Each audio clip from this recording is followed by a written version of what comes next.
वो बात बहुत से लोग कह रहे हैं कि साहब सब पवार साहब का खेल है।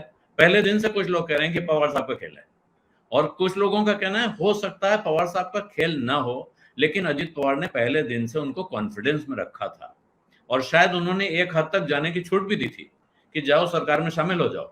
गड़बड़ तब हुई जब उन्होंने पार्टी के अंदर हरकत शुरू की कि इसको हटाएंगे, इसको रखेंगे। वहां जाके शरद पवार शायद नाराज हुए, जिसको मैनेज करने की अजित पवार कोशिश कर रहे हैं।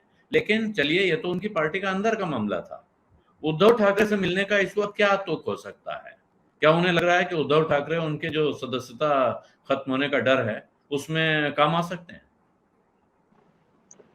आलोक, ये बहुत सारी चीजें एक वक्त से चल रही है। एक तो शरद पवार को इसके बारे में जानकारी थी, तो हाँ थी, जाहिर है, क्योंकि घर तक ईडी पहुंची थी उनके, तो ऐसा नहीं है कि उनको पता नहीं था। उनकी इजाजत ली या नहीं ली, ये सब अभी स्पेकुलेशन का मामला है। उनको पता था क्या हो रहा है, उनको ये भी पता था कि कौन कौन लोग इसके पीछे हैं, और वो सिर्फ अजीत पवार नहीं है।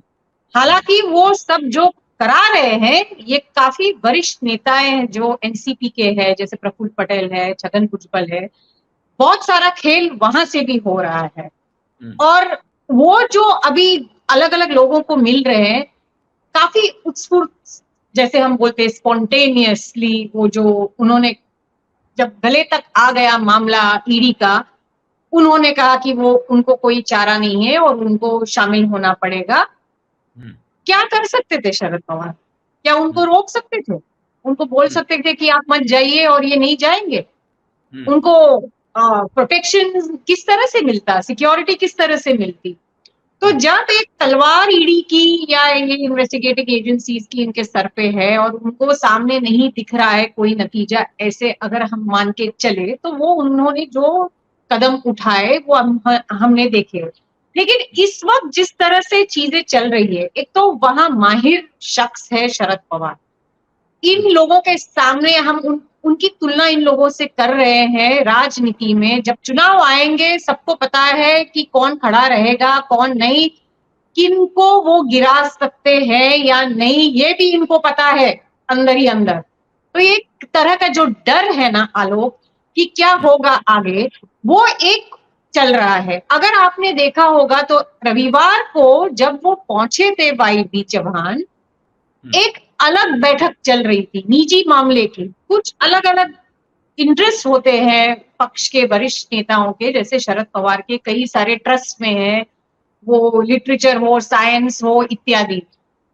ऐसी एक बैठक चल रही थी। उस बैठक के दौरान उनको एक चिट्ठी दी गई और वो थोड़े अस्वस्थ हुए थे उस वक्त।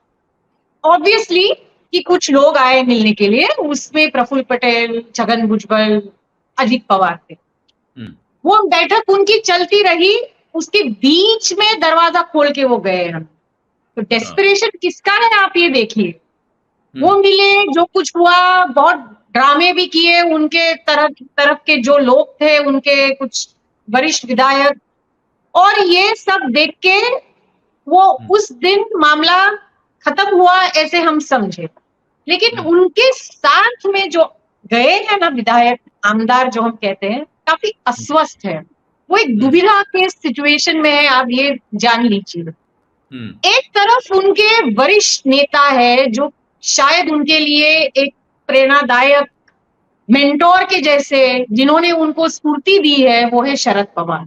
उनके खिलाफ उनका कोई मकसद नहीं है जाने का, उनके खिलाफ उनके लिए कोई वजह नहीं है।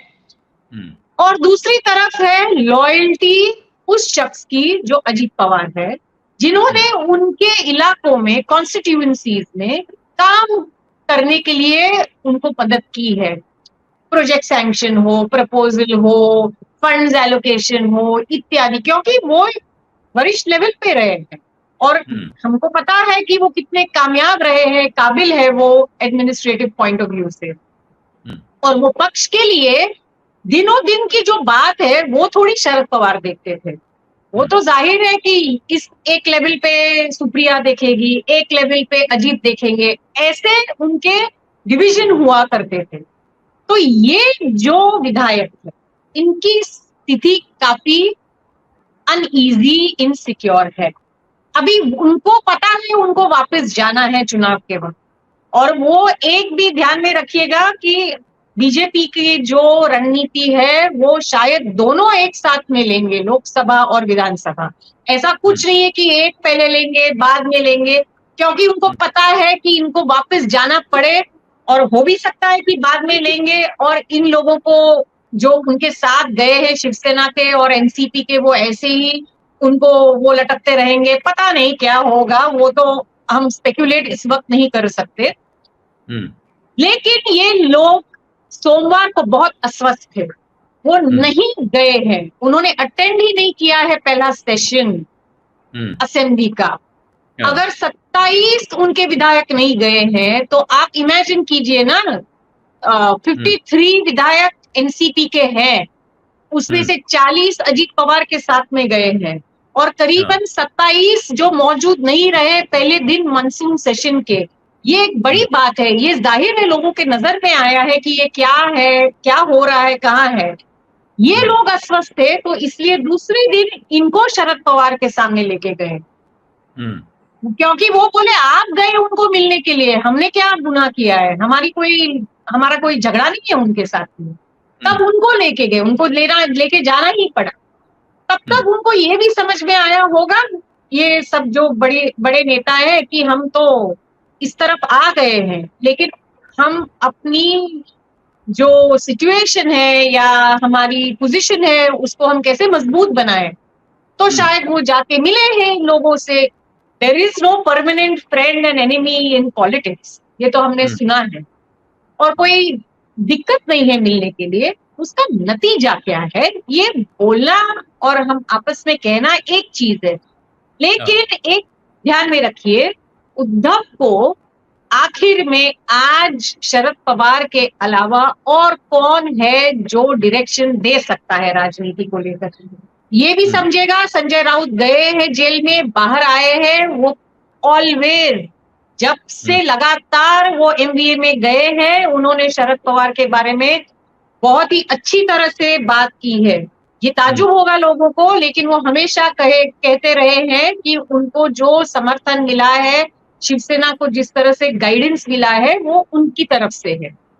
तो ये जो, और तब तक हमने देखा है कि जो सुप्रीम कोर्ट के जो डिसीजंस हुए हैं शिवसेना को लेकर, उद्धव को लेकर, अब स्पीकर के पास जो निर्णय है, तो ये सब राजनीतिक पहलू हो रहे हैं साथ में, और बहुत अलग अलग तरीके से हो रहे हैं।